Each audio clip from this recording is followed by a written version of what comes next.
Sound effects editors can't really work properly until a picture is locked.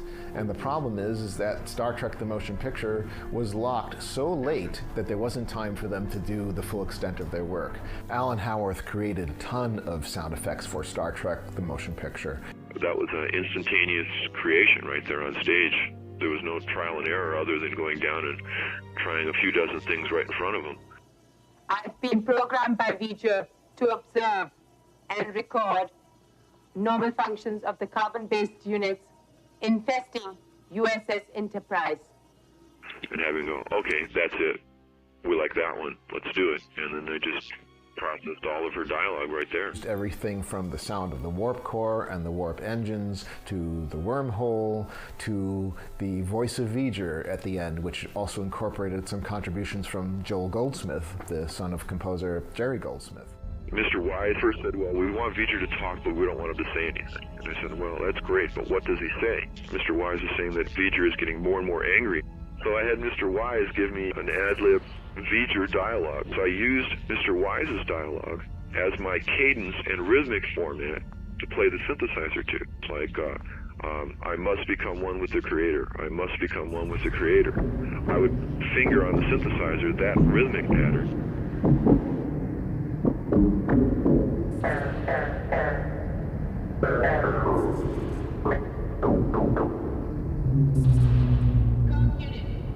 That was all done live right there up to the picture, and it worked out real well. The original sound design is iconic.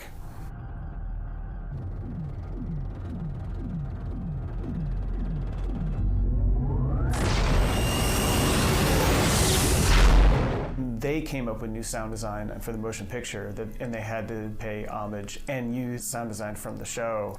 Michael Babcock is one of the top re-recording mixers in town.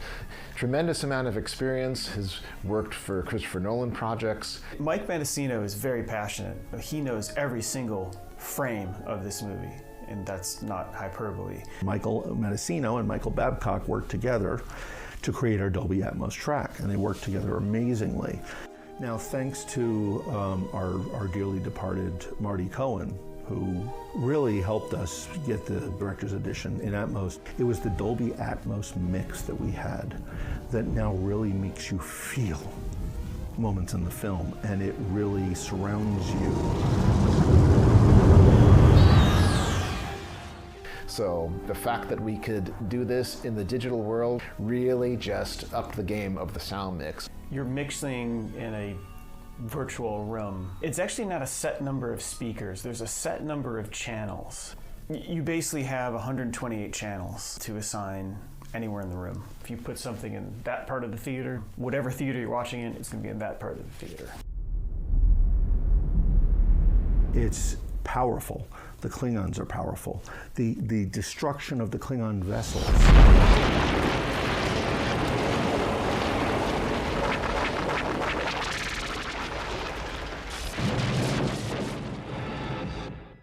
It's another color in the prism of telling this story.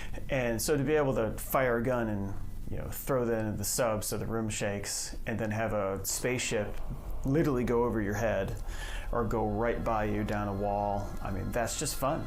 That's playing in the toy box for a living.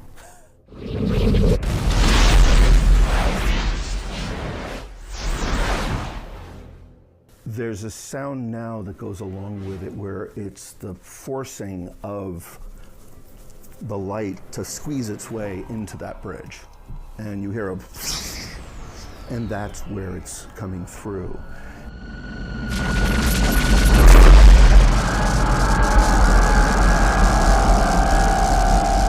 I had the same feeling watching it again. You have this feeling of, and I honestly don't know if it's a visual or the sound or a combination of the both. There's this feeling of danger and this feeling of heat. And it's all about how we can take the power of sound to tell the story better. So working on that scene and knowing that was probably the scene I remember the most from the first time watching the movie was just kind of, the hairs rose up on my arm a little bit.